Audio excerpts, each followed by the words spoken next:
is a production of DallasCowboys.com and the Dallas Cowboys Football Club. How about them Cowboys? This is the Players Lounge, broadcasting live from Dallas Cowboys World Headquarters at the Star. Now your hosts, Barry Church, Danny McCray, and Newy Scruggs. It is a Monday right here on the Players Lounge. We appreciate you tuning in. Players Lounge brought to you by Hotels.com.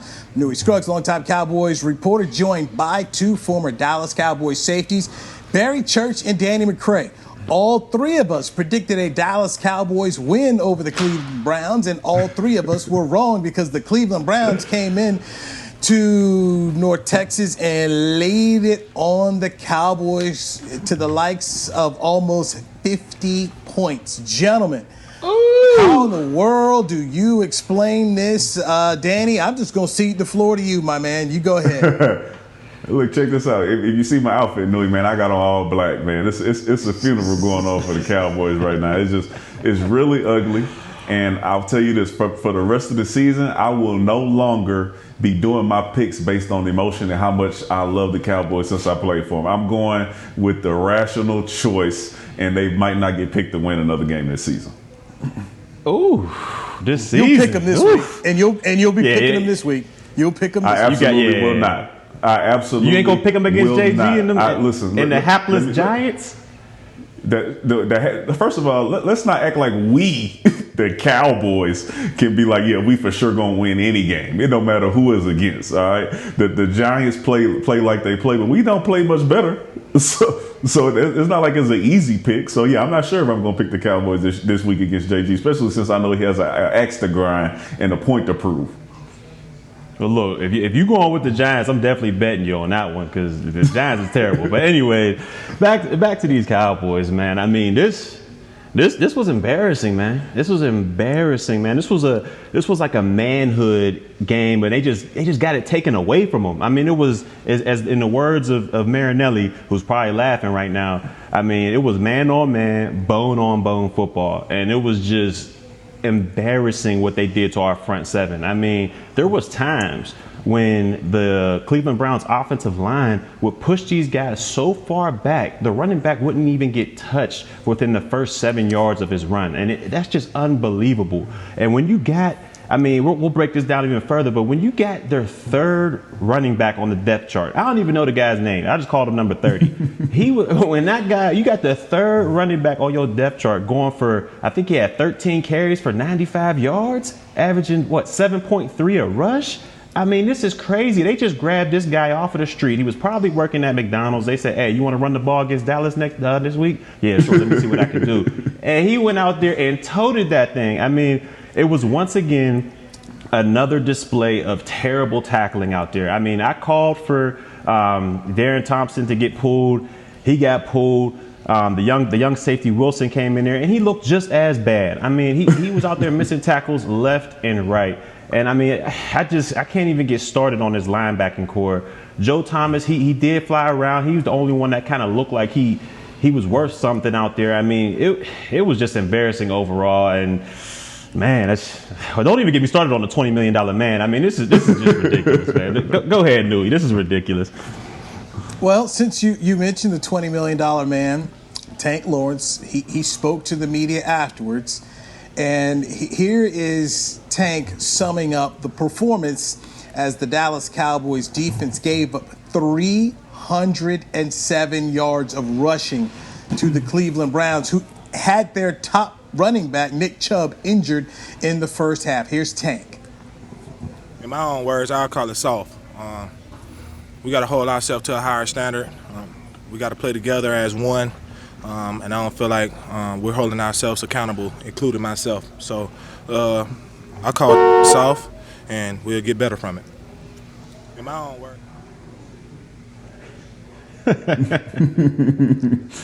So, I like that honk noise they threw in there.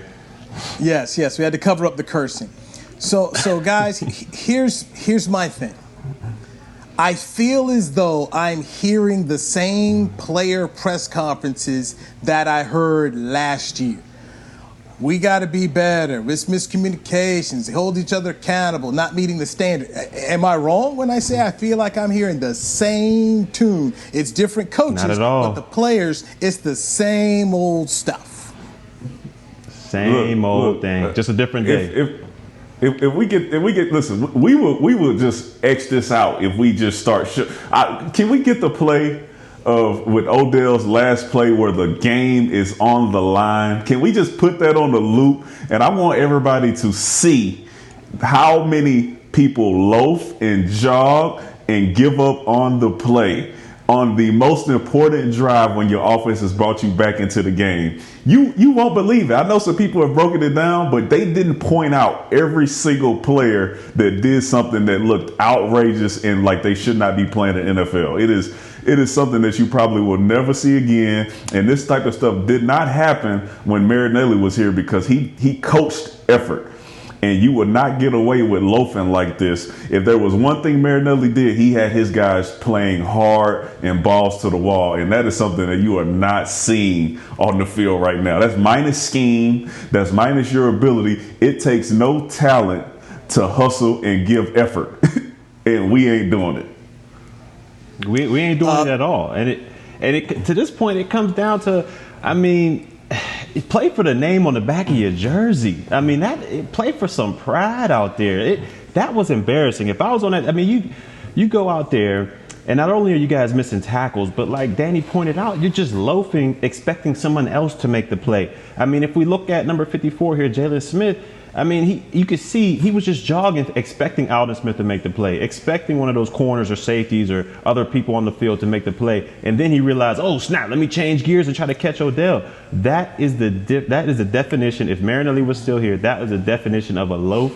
And I know Jalen knows that because he was here with Marinelli. So, it's just, you got to play for the jersey, their name on the back of your jersey, because right now it's looking pitiful.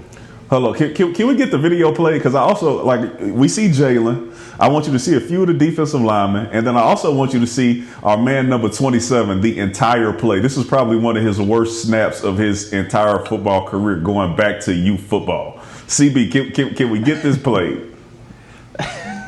By the way, at this point in time, the Cowboys have made it a 41-38 football game with 3 minutes and 42 seconds to go. So the Cowboys are right where they need to be. Yeah, make sure I got my math right. Yes, 3:42 was after the CeeDee Lamb touchdown to make it 41-38. So here it is now. Cleveland, really with the pressure on Cleveland at this point in time. Oh, by the way, they made an interesting special teams kick, but I won't get into that. But so this is the time for the defense to rise up. This is your opportunity to go ahead and make a stop. And initially, Alden Smith is in the right place to make this a loss, a significant loss. And Odell Beckham eludes him and then goes 50 yards. And there's the play as he's running through the tulips at AT&T Stadium. Good. Wait till they get back to the wide. I want you to see 90. I want you to see 72. I want you to see 27. And the effort is like literally zero. It's zero. And then 27 and another guy run straight out of bounds. And they don't plant and retrace and try to go make the tackle. They really run out of bounds. Look, check this out. Look at it. Look at 90. Look at the rest of the D-line. Look, literally doing nothing. Look at 48. Watch him. Out of bounds. 27. Out of bounds. Look at what are we? It makes no sense. 28 was definitely loafing the whole play. That's how he ended up back there, not even close to Odell. Like it's uninspired, and you come in there and you say, "Hey man, there's miscommunication. We're not really picking up the defense, and they just need to let us play and simplify it." It don't get no more simple than, "Hey, run as fast as you can to try to make the tackle." This is straight up embarrassing. I'm talking about bad. This is at least 9 loafs on this play. So I don't know. The after that play, there was one word that came to my mind, and that's pride. And for me, I'm older than you guys, so I go back to watching the Cowboys when Staubach was playing and Harvey Martin and Randy White, Drew Pierce. I go back to these guys before, the 90s crew came in here. And even those 90s guys that won 3 championships, there was pride. And anyone who's watched Dallas Cowboys football long enough to see some Super Bowl championships knows that play and what was on display Sunday was a lack of pride. The kind of pride where you ought to go in there and take some stars off helmets and just next week against the Giants just going out there with some gray helmets because nobody's earning this star and the kind of effort that this team is putting out here. It's embarrassing. I mean, it truly is embarrassing.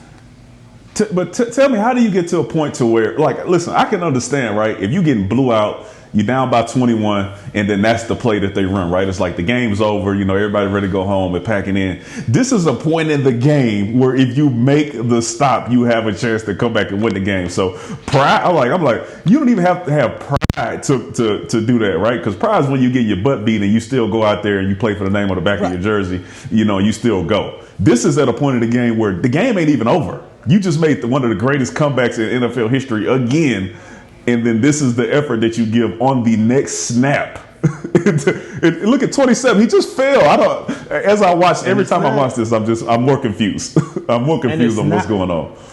And it's not like Cleveland was just driving the ball. Like the offense for the Dallas Cowboys had just got off the field. Cleveland had just received the kickoff. So it can't be like these guys are tired out there. Like they got it was a 80-yard drive and this is the 15th play of the drive. Now this was the second or first play of the drive they had going on there. And just to see, like you pointed out, all those different guys, just effort was just not there. And Newy, you pointed it out. It comes back to pride. It comes back to playing for that name on the back of your jersey. It didn't look good. And Danny, the special teams reference. Joe D used to always say this, Joe D. Camillus. It looked like they were ducks in a row. I mean, they let one move. Odell made one cut. And about 5 players went out of bounds into the right side. And you just can't have that. You got to tear it off. You got to have different levels to your defense. And it just wasn't there at all. I mean, that was an embarrassing display, like you guys said. Pete, this is why they're not letting us watch practice, because they obviously ain't doing no pursuit drill. They're not doing no tackling drill. I'm absolutely like, how is they not doing none of this stuff, bro? Like, it's not one good angle on this play, and this is just an example of what happened the entire game. Actually, the entire first quarter of the season. Like, this is not just this play. This one just where it stood out for where the whole defense is doing this. But what are we doing in practice? This is what goes back to coaching. What are we doing? Let us see. Tackles. I need to see.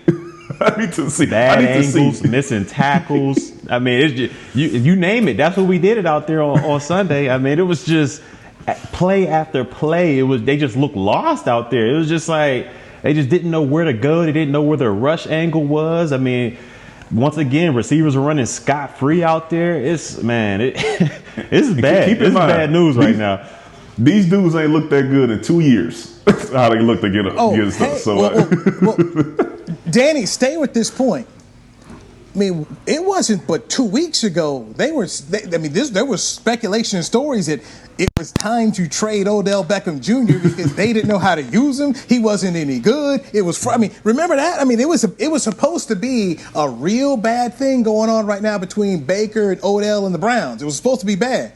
And now this dude on TV, yucking it up, posing for the cameras, getting 3 touchdowns, running free Willie all through. Think about that. This is a guy that was struggling. This guy might have made the Pro Bowl based off what he did on TV. Look, if your season ain't going the way you want it to go so far, just play the Cowboys. I'm telling you right now, if you're struggling as a quarterback to get things going, if you're a receiver that hasn't really gotten his receptions going, hasn't got a groove, if you're a running back, look, if you're on a practice squad for another team, I'm like, yo, send me to the Giants right now. I need to get this work in. I need to get these checks, because Dallas right now, it's just a place to go off in. It's just a place to state your claim at. And you forgot coach. You forgot coach. Yeah. If you a coach that ain't going right for you, come on down to Dallas. We'll take care of you. We'll take care of Bill O'Brien. Right. Come on down. We'll get you right. All right. We got to take our first break here.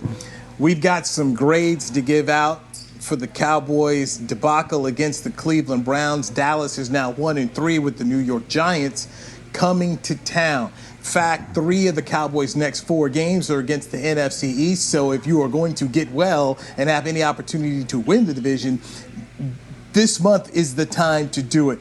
You're checking out the Players Lounge, brought to you by Hotels.com, right here on DallasCowboys.com radio. Hey there, Cowboys fans. With Tide Cleaners at-home pickup and delivery, cleaning your clothes has never been more convenient. Simply sign up at your local store, set out your dirty clothes, and one of our Tide Cleaners professionals will come directly to your home for a totally contactless experience. Your clean garments will be returned promptly the next scheduled delivery day, so skip the errand and enjoy life, not laundry. Visit TideCleaners.com or your local store to sign up for Tide Cleaners at-home pickup and delivery today. I'm Jay Novacek, former tight end for the Dallas Cowboys. Back in the day, I was the guy who always got the tough yards, and that's why I run with John Deere today. In fact, I have a John Deere 3025E tractor that can handle any yard work I need to do, even the tough yards way out back. So if you have 1 acre or 1,000, John Deere has the equipment that's just right for you. Visit a John Deere dealer today and run with us. We are the official tractor provider of your Dallas Cowboys. We're back with a tasty treat that's sweeping airwaves and taste buds. It's new Dr. Pepper and Cream Soda. Let's take a listen. Dr. Pepper and Cream Soda's here. A new combo that's music to my ears, okay. Let's play. Cream Soda and Dr. Pepper time. Pour it in a glass of ice. Ah, music to my ears and mouth. New Dr. Pepper and Cream Soda. A delicious duet. Essilor is a proud sponsor of the Dallas Cowboys, helping fans see more and do more with our best vision solutions. Our lens technologies reveal a world more beautiful than you can imagine. For a limited time, get the Essilor Next Gen offer. When you buy the latest generation of Transitions lenses with select Essilor lenses, you can choose a second pair of clear lenses for free with qualifying frame purchases. Restrictions apply. Find a participating eye care professional by visiting EssilorUSA.com. Essilor. See more, do more. Back to the Players Lounge.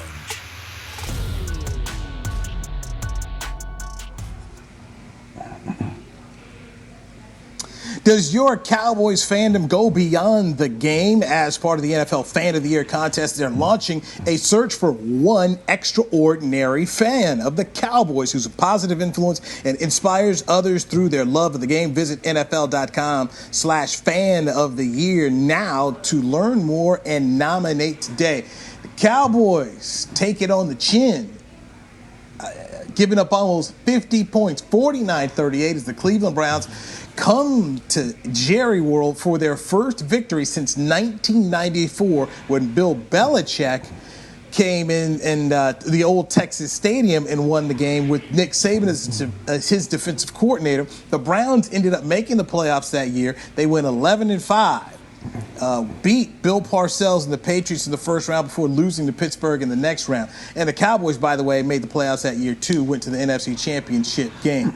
Newy Scruggs, longtime Cowboys reporter, joined by former Cowboys safeties Barry Church and Danny McCray. This is a Players Lounge brought to you by Hotels.com. We are in our SWBC Mortgage virtual home studios. Let's give out some grades, gentlemen. We have yet to talk about the quarterback. Let's bring up Dak Prescott here. 502 yards of passing, 3 touchdowns. If he's on your fantasy team, you're real happy. But overall, I'll start with you, McCray. What grade would you give the Cowboys quarterback? For his fight, and his ability to bring us back in the game, I'm gonna give him a B, and I'm gonna give him that because if you watch that game. And even the touchdown to Amari Cooper, my man almost threw 5 interceptions.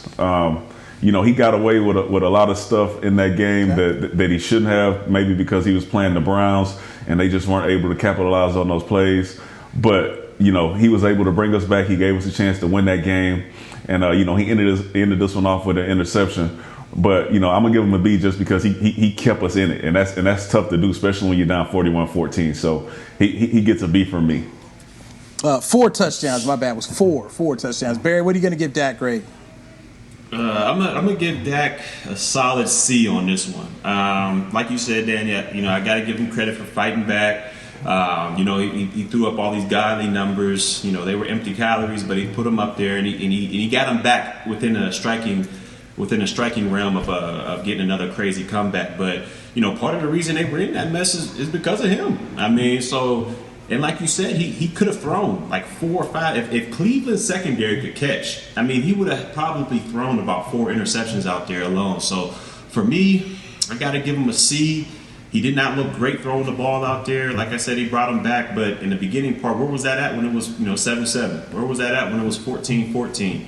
We need to see more urgency out of this offense as a whole, instead of when all the chips are down and no one expects you to do anything, then you want to show up. So for me, this offense, they all got to step it up. And it starts with Dak Prescott, so I'm gonna give him a C grade for this game against Cleveland Browns. We don't have it, bro. I'm sorry, we don't have it. All right, we don't have it when the game is close. This is the same thing we going back to trash yards again. The defense lets off the gas. Yeah, the defense let off the gas, and then all of a sudden, they think they're going home, they getting on the bus because the game's over, and then all of a sudden, we wake up. Maybe that's our strategy. Get down real, lull them to sleep, and then try to make a comeback, because that's the only way we getting all these yards. It's the same story, just a different year. The head coach said they're a comeback team in the press conference. I'm sitting here listening. What? Is this the strategy, the comeback team? Hey, look, man, I'm off that Kool-Aid. Okay, I'm off that Mike. I would hope so. Kool-Aid. Okay, I poured all that out. And no, sir. I can't get with what I'm hearing. We're a comeback team. No, baby, no. That's not the strategy you want. Hey, let's go ahead and get down, and then we're just gonna Then we're gonna throw out our good plays, and we're gonna come back like no, baby, no. I give Dak a B. I give Dak a B for the standpoint of he did keep the team in the game, didn't just fold, but. I also come back to this thing that I argue with about people, and Bucky Brooks is with me on the same thing. They're just throwing the ball too much. 58 passing attempts. Okay? Another week where, sure, Dak's got well over 450 yards 3 weeks in a row. He's got 502 yards, but they're throwing the ball way too much. What have we seen out of Baker Mayfield and what they did in Cleveland? Cleveland said, we're going to run this thing, and we're going to limit the amount of throws for Baker Mayfield. When I go back and look at one of the most successful seasons for Tony Romo, it was when they gave DeMarco Murray the ball, and DeMarco Murray was the NFC Offensive Player of the Year. They limited the throws for Tony Romo. When you see guys out here slinging the ball almost 60 times a game, there's something else that usually comes with that, a loss. And I still don't understand why the Cowboys are out here throw. And people can say, well, the game dictated that. But you know what? If you start the game better than the Cowboys are starting the football game, then maybe you'll have an opportunity to do what the Browns did. I went back here and I looked at this is the first series, all right? 1st and 10 of the 25. Ezekiel Elliott gets 4 yards on a run, and then Joe Looney, the center, ended up leaving. So a 2nd and 6 at the 29, Dak got sacked by Myles Garrett. Now, it was criminal that they let Terrence Steele out here all by himself on Myles Garrett. Okay, that was just absolutely criminal. But also, Dak held, if you watch that play, Dak held onto the ball too long. You've got to know, hey, man, I got rookie against a number 1 pick in the draft who's good. You better have the clock in your head that homeboy's coming. So I look at that and I said that I need you're making $31 million. I need you to cover up for the mistakes or cover up for what could happen with Terrence Steele. You got to be ready for that. So I put that on the coaches. I also put that one on the quarterback. So now it's 3rd and 17. Zeke catches the ball. They just give it to him. So it's a 4th down. And then, so Cleveland gets the ball. They got a 1st and 10 at their 30. Nick Chubb runs, makes a 1st down run. 1st and 10 on the Cowboy 49. Incomplete pass, tipped by Joe Thomas. 2nd and 10 at the 49. Austin Hooper with a 1st down reception. Then it's 1st and 10 on the 37. Then he got the trick play where Jarvis Landry comes out there, has got the whole defense sucked in and fooled, and throws it to OBJ in the end zone and it's 7-0. Hold on, wait, Newy. Let's address that one real quick. That was cover 2, all right? It's no way that should have happened. You got two safeties back deep. The receiver releases off the line going out for a pass, and our safety comes up to go defend the run. No way that should have happened. And we just made these guys look like superstars. This, once again, another episode of Bad Eyes. This is true. And to your point earlier, Newy, I mean, it's easy to limit, Baker Mayfield's throws and attempts to. I think he only attempted 30 passes, but when you got that, yeah, and that's a great formula for Cleveland. And when you got that in the backfield, though, I mean, yeah, their third running back is going for damn near 100 yards. I mean, so it's easy to limit his throws, but when you come to our side, I mean, what you get? Zeke got 12 for 54 on a 4.5 carry. I mean, we got to see more from Zeke as well. I mean, he fumbled the ball. I mean, we got to see more from Zeke as well. I'm not putting any. I mean, I'm still blaming it. I'm still saying Dak got to step his game up, but we got to see more out of this running game as well. Give him something. Okay, now here's my thing on Cleveland versus the Cowboys, and we spoke about it early in the week. You knew what Cleveland wanted to do. They want to run the football. All right, they put the resources in the offensive line like the Cowboys have done, and so they let you know we're coming to run. And we also spoke about how their strength is the Cowboys' weakness on the D-line. So they came out there. It was no secret, okay? Nobody on the Cowboys should be surprised about what they were coming to do. They were coming to pound it, and they couldn't stop it. Meanwhile, I'm starting to ask this question. What are the Cowboys? What are the Cowboys? To me, the Cowboys are not committed to running the football. That they want to sit up here and draw. Kellen Moore wants to draw up plays, and he and McCarthy want to throw it all around the football field because they got all these quote unquote weapons, and they've abandoned the run. I'm sorry, Ezekiel Elliott once again with 14 carries. Then here's the thing, and I would ask, if I'm Jerry Jones or Stephen Jones, I'd ask these coaches this: why the heck did we pay him? Why did you pay Zeke much? Why did you pay Zeke all this money? If you weren't going to give this guy the ball, you could just go get a regular old running back. I mean, you can get somebody, but why pay this kind of money and you're not featuring the player? Meanwhile, here's Nick Chubb, his Kareem Hunt, man. That's where I agree with you. I mean, I don't think 12 carries in a full game is enough at all. I mean, yeah, he got some receptions out there. I think he got 8 receptions or 8 targets out there, and he caught all 8 of them. But that shouldn't be our identity. We're not the 2000 or we're not the 2010 Green Bay Packers where Aaron Rodgers was throwing the ball all over the place. I mean, that's not who we are. We have the talent to be that, but I think our formula from the get has always been ground and pound and then throw when we need to, but. I don't know. Maybe Kellen Moore's been playing too much Madden. I don't know what's going on with him, but he's throwing all over the yard like we're in recess, and it's just not working for our team right now.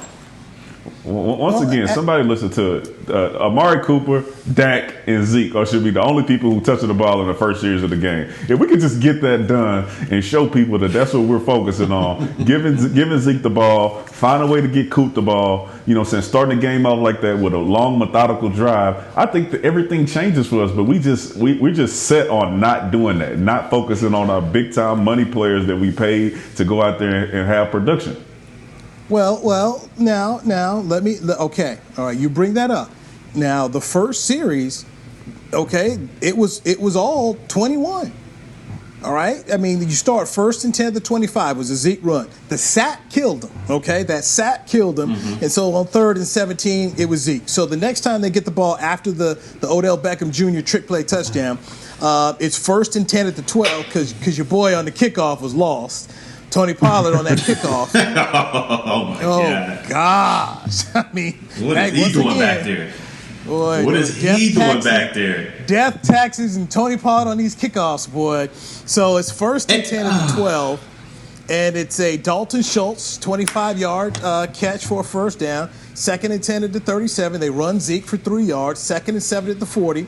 It is a Ezekiel Elliott 18-yard reception for a first down. Then it's 1st and 10 at the 43, and it's C.D. Lamb with the 43-yard touchdown, and they tie it at 7. So the first two. I didn't hear Cooper. I didn't hear Amari Cooper in there, and that 3rd and 17 to Zeke to me is irrelevant. Of course, it's 3rd and 17. You just try to get out of there and punt the ball. Yeah, you go give it to Zeke. You're gonna throw it down the field 17 yards and get an interception. That don't count. And then you said you come back the second drive and you got Dalton Schultz and you hit C.D. Lamb after Zeke runs for 3. I still don't hear Cooper in there, and I hear a run from Zeke. But you can't argue with what happened. Okay, so Schultz for a 25-yard gain, that's a good play. No. Okay. Listen. The worst thing you could do is get lucky in a situation like this. This is why we haven't focused on giving these guys the ball, because what happens? You don't give it to them, and then you get a big play. And you like, shit. You know what? That's our recipe right there. We should just keep going away from them because we got other options that we can get to make these plays. It is not working. Okay, so I'm gonna fight you on this. Okay, I'm gonna fight you on this one. Okay, so now on the third possession. Okay, third possession. Here comes Cooper time. Okay, so it's a 1st and 10 at the 16, a 10-yard gain for Cooper. Then Pollard with a 5-yard run. Cooper with Pollard's in the game. Okay. Slant. Okay, so Cooper. That's a first series 3. First 3 plays, 2 go to Cooper. Then it's a slant to Noah Brown for a first down. Then it's a CeeDee Lamb reception. That was off that play that got tipped. That should have been picked, but he caught it out of the air. Then it's an incomplete pass on 1st and 10 at the 28, 2nd and 10 at the Browns 28. CeeDee Lamb for a 3-yard run on the jet sweep. Then 3rd 7 at the 25, a CeeDee Lamb reception. Then they came up with a 4th down and 2 play. Then there was a 2-yard touchdown pass. I should say the 20-yard touchdown pass. Well, actually, you know, you're right. You're right, Newy. Let me help. You're right. What was the score at this point, right? So if we getting our players involved, we got Zeke involved, we got Cooper involved. What was the score? 14-7 Cowboys. Okay, just checking. All right, and then so it worked. Yeah. Yes. Okay. All right. This all right. Yeah. My bad. You're right, Newy. Whatever. At the end of the day, man, look, we scored enough points. Look what they did on their first 6 drives of the game. Five of the first 6 Cleveland Browns offensively. 5 of the first 6 drives were points, and only one of those were field goals. It was one of those field goals. At the end of the day, our defense is trash right now, and we can't stop a nosebleed. Like we can talk about, Dak running, we can talk about Zeke doing this. At the end of the day, we gotta stop somebody. We gotta be able to stop somebody out here. We can't. You asking too much. You're asking for too much. All right, it's not happening. We gotta take a break. But Danny, I'm still gonna fight you a little bit here. I'm gonna fight you a little bit here, and also I'm gonna give you a break in how this thing kind of went sideways. All right, we'll do that on the flip side. You're checking out the Players Lounge, brought to you by Hotels.com on DallasCowboys.com radio. Since 1865, Stetson hats are American-made with pride right here in Texas. And Stetson is proud to be on the field with America's team. Want to show your Texas and team pride too? You can. By purchasing your own Stetson, you can look just like how the flag guys do on field at every home game. Stetson hats, the official crown of all self-respecting Cowboys and your favorite football team. Get yours today at shop.dallascowboys.com or at stetson.com. Your new apartment's big. Such a great deal. It's okay. Just okay? What's not too... It's right above the subway! Well, I bet you don't even notice it after the... That's my neighbor, Angus. A deal that's just okay is not okay. Get a great deal with America's Best Network. Come into an AT&T store to find out how to get one of our popular smartphones for $0 down, based on GWS 1 score September 2019. To Dallas's frontline responders, thank you. To show its gratitude, Tide is offering free laundry services in Dallas to the families of frontline responders. Simply bring your laundry and your identification to Tide Cleaners, and they will wash it within 2 days. One thing less for you to worry about. While you take care of us all, Tide will take care of the laundry for the families of frontline responders. To learn more and find a location near you, visit hope.tidecleaners.com. Essilor is a proud sponsor of the Dallas Cowboys, helping fans see more and do more with our best vision solutions. Our lens technologies reveal a world more beautiful than you can imagine. For a limited time, get the Essilor Next Gen offer. When you buy the latest generation of Transitions lenses with select Essilor lenses, you can choose a second pair of clear lenses for free with qualifying frame purchases. Restrictions apply. Find a participating eye care professional by visiting EssilorUSA.com. Essilor. See more, do more. Back to the Players Lounge. Craving AT&T Stadium's famous Cowboys cheesesteak, nachos, or Cowboy Rita when you are watching the Cowboys game at home? Bring your favorite stadium fare to you. Pickup and delivery options available via online ordering every week. Check out the menu at AT&TStadium.com/at-home. Okay, I've got to try that Cowboys cheesesteak. I have not had that at the stadium. I got to go check that out there. Got to do that. All right, McCray. Come on, Newy. Come on. We're debating a little bit here. So go back to they're doing what you want here. Okay. No, they're kind of. They're kind of doing what I want. All right, but go ahead. All right. So 14-7. 14-7. Next play, Cleveland goes on a 9-play drive, and that's when Odell Beckham Jr. was wide open as Worley was trying to cover him. So that made it 14-14. So here they are on drive number 4. All right. By the way, Tony Pollard took the kickoff, returned it to the 26. So 1st and 10 at the 26, Ezekiel Elliott 9-yard run. 2nd and 1 at the 36, Ezekiel Elliott runs no gain. 3rd and 1 at the 36, Elliott makes a first down run of 2 yards. So it's 1st and 10 at their own 38. And here's where the game really gets away from the Cowboys, and they shoot themselves in the foot. Dak is sacked by Myles Garrett, strip sack, of course, against the right tackle, Steele. Olivier. What down was that? Was that first down? Fumble. It was 1st and 38. Yes. First. He got sacked on first. Okay. First and 10 on the 38-yard line. So there that, and then of course Cleveland took that and ran 4 plays later, made it 21-14 with 9:22 to go. So then the exact next play after a touchback, 1st and 10 at the 25, Ezekiel Elliott fumbles, Cleveland gets the ball, and then it's 28-14, Cleveland 20 unanswered points. So when you start to look at this thing, your playmakers are creating problems, and the coaching staff isn't helping. The coaching staff is not helping Terrence Steele. And I saw Terrence Steele get benched in this game, and I thought that was absolutely wrong on the coaches from this standpoint. You weren't helping him. Of course Myles Garrett was going to beat him. You bring in Brandon Knight, and you know what happened to Brandon Knight? Myles Garrett ran around him too. I'm sorry. I don't give a damn about all these receivers you want to put in a route. It doesn't matter if you got 3-4 wide receivers in a route if Dak doesn't have time to go see these dudes. This is the stuff that they did last year that drove me nuts, and Kellen Moore's doing it again. And this is where Mike McCarthy, as the head coach, needs to step in here, and Joe Philbin, the offensive line coach, needs to step in and say, hey, Kellen, we got to help. We got to help Steele. We got to help Knight, because these dudes cannot hold up against the best in the game. Imagine what you're going to do when you face Pittsburgh and Baltimore. Even Washington's got a good D-line. I mean, this thing is getting crazy. Philadelphia, this is absolutely atrocious that they refuse to help their offensive tackles in their time of need. And once again, it is leading to fumbles and points. Cleveland scored 14 points off Cowboy mistakes. 14 points. And when we talked about coming into this, man, that was what Cleveland was doing. Their bread and butter is they created turnovers and they scored off the turnovers. Go ahead, McCray. I want Church to touch on this after I kind of break it down a little bit, because in my mind, what I've been saying for so many weeks is get the ball to Zeke and then give it to Coop and then let everything else go out there. So that drive that we just went through before Zeke fumbled was three straight plays to Zeke that got us a first down. Right, we pounded the ball down their throat. We have a right tackle who we're already worried about and we're not giving any help. Right out there, and you come out on first down with Myles Garrett on him and you try to throw the ball after the running game just got you a first down. To me, that doesn't make any sense. And if I'm not mistaken, it was a drop back, not even a play action, a boot, a sprint out, any of that. It was just a straight drop back on first down after Zeke then got you those yards and you get sacked for a fumble.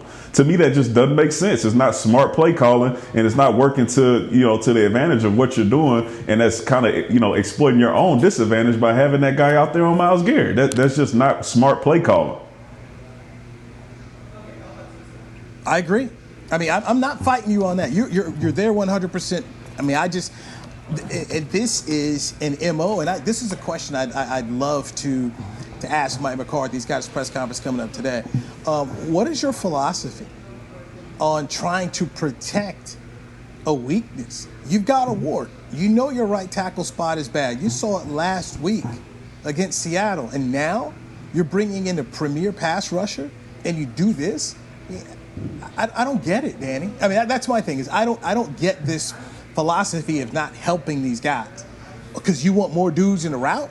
I mean, if I have 2 receivers in a route and I keep in Schultz, you know what? Fine. I got Cooper. I got Gallup. I'll find a way to get those 2 guys the ball if you give them some time. I think Dak can do that. But if there's no time, it doesn't matter if you got 3 or 4 guys in a route because Dak's never going to see them. That's what drives me crazy about these dudes who want to call these plays. It bugs me, man. That bugs me very much. Church, what you think about the play calling? Am I on or am I tripping? Look, I think you on with the play calling, but y'all both, I don't understand. Why are y'all surprised? I don't understand. Y'all surprised that they left this guy at right tackle by himself. I mean, this is the MO. It's always too little, too late. I mean, look, we started the game out slow. Man, they pulling up the score. Now it's time for us to go. My guy, Terrence Steele, he's getting the brakes beat off of him out there. Man, we're just going to bench him and put Brandon Knight out there. He's getting the brakes beat off of him. Maybe now in the 4th quarter, we'll start chipping. So for me, I mean, it's simple. It's not surprising at all that this coaching staff is just letting these guys get beat down until it's too late. And they say, oh, let me go ahead and make an adjustment real quick. I mean, it's just this coaching staff's MO right now. And to me, it's not surprising at all. Go ahead, Newy. Let's take this thing even further and let's look out here. All right, and we didn't touch on it yet, so let's even get here. La'el Collins is out for the year at right tackle. Okay, he's not coming back. Going to have surgery. Gone. Why not take Zach Martin, put him out here at right tackle for the rest of the year, and go put in Connor McGovern? I mean, why not do this? Joe Looney went out with a knee injury, so you had Tyler Biadasz now at the center spot. Why not do this? You used a 3rd-round pick on Connor McGovern, a guy they said they had a 2nd-round grade on. Why not do this versus putting a undrafted rookie Terrence Steele out here and Brandon Knight, another guy who's not a high draft pick out here? Why not do that? It may hurt Zach in terms of making another all-pro at guard, but if you're going to sit up here and play the rest of this thing without Collins, I mean, I don't call me crazy, but I think Martin is better than those other 2. So why not put that guy out there and just tell him to go ahead and suck it up? Well, look, instead of before we go ahead and start doing, mismatching and fantasy football, moving this guy here, why don't we just give the guy some help? Just go ahead and let's see what they can do when the running back chips, or let's see what they can do when they keep a tight end and they double team that guy and help that tackle over there. I mean, before we start moving, all pro guards over the tackle and mismatching this, that, and the third and playing fantasy football, let's just get a guy some help and see what he can do and see if he can stand up with some help out there. And we've yet to see that. All right, Church, I come at it 2 ways. If you're going to be committed to not giving help, okay, if this is what their system says they're going to do, then put the better right tackle out there. And Martin is a better right tackle. So if I'm going to, go ahead, Church. Go ahead. Go ahead. Finish up. No, I'm sorry. Go ahead. Okay, so if I'm going to make myself weaker, would I rather make myself weaker at the right tackle or at the right guard? It depends who you're playing. Play? Where do I want the more superior play? It depends who you're playing there. If you're playing, go ahead. No, I'm sorry. Go ahead. No, I'm just saying. At this point in time, I'm going to either way. I'm going to have a wart. If you leave yourself at right tackle and you're not going to help, okay. So if you're not going to help, like you're saying, if they're not going to help, then you need to put Zach Martin out there. If you're going to leave Steele and Knight there, then you better help them. But they got to do one or the other, man. You got to do one or the other. And It's bad. Yeah, what they're doing right now is criminal, and that's all I'm saying is, if you're gonna go out there and leave that guy out there, at least help him out there. I mean, it's just that's the easiest thing, and that's the easiest solution I think right now is if you're gonna have that guy at right tackle, at least give him the most help possible. Don't act like he's Tyron Smith out there and just leave him on an island with one of the best pass rushers in the game right now. I mean, it's just crazy to me. And if you're gonna go ahead and not help him at all, then go ahead and put the other All-Pro, Zach Martin, which I'm sure he could be an All-Pro at any of those positions on the offensive line. Go ahead and put him out there, but just don't make the decision to where, all right, we're just gonna leave him out there and whatever happens, happens. Because to me, that's just that's just a bad coaching error, and that's just a bad coaching judgment right there. We should start a segment called Why Not? All right, why not help out? Why not help out your right tackle? Why not kick the ball deep instead of kicking it short? You know, with that much time left in the game. Why not give the ball to Zeke? Why not give it to Coop? We could just do why not, and we could do a whole season of why nots, you know, and it wouldn't even begin to cover everything that's going on with the Cowboys. We just do so much stuff that makes you scratch your head and say, why not do this? It just makes it makes too much sense. That's why not? It makes too much sense for us to do it. That is why not. It's too simple. It's too easy. Why not do that? Coming soon to the Players Lounge. Why not help your right tackle? I mean, why just let him get abused out there? Like this is amazing. Why not take a knee and just get the ball on the 25? Like I'm confused. And Newy, like you said before the Odell play, why would you just not kick the ball deep? You got enough time to try to get the same stop that you're going to have to get anyways, you know, and get them out of that field position. It just don't make sense. You're down by enough to where if they kick a field goal, the game's over. I don't understand it. Why not? Analytics? Why not? I don't know. Analytics. Mike McCarthy said, you know, he'd spent all his time in the bunker and, you know, he was coming back better. And, I'm starting better than what? Were we lied to? I mean, was this a big old publicity stunt? Was this a lie? Did they ever really do it? Because if you spent we've been bamboozled. If you spent that much time, hold up, bruh. This is some bad results, man. These are some bad results. And the decision making, I don't know, man. And you know, Mike talks today at 4. The Cowboys coordinators talk at 4:30. I'm going to get on that call. And hopefully some of these questions get answered.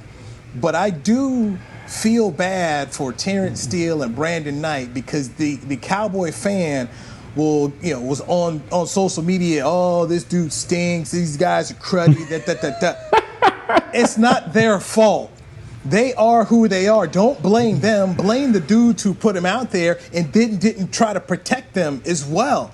And at the same time, too, the quarterback has to know who's out there. Where's Garrett lined up? Okay, Garrett's lined up right there. You know what the protection is. So if you know Terrence Steele's out there one-on-one, you may not be able to get all the time you have. So that's why you're making $31 million. You've got to be smarter. You got to know that. That's where a guy like Tom Brady has been very good through the years, is he understands, because Tom has had a lot of offensive linemen that have been A-okay, but he understands of how he's got to play and get rid of the football. And that goes on the quarterback too. Not all on the quarterback, but some of it's there. But it ain't these guys' fault, man. The coaching staff has to protect them. All right, we have vented for 45 minutes now. We didn't even finish giving out all our grades. We just vented here. So we'll bring some more tomorrow as the Cowboys get ready for what I deem a must-win as they play their first NFC East game of the year as they get ready to take on the New York Giants, who are 0-4. That's Barry Church, Danny McCray, former Cowboys safeties. I'm Newy Scruggs, longtime Cowboys reporter. We appreciate you checking out the Players Lounge, brought to you by Hotels.com, right here on DallasCowboys.com radio. This has been a production of DallasCowboys.com and the Dallas Cowboys Football Club. How about this, Cowboys? Yeah!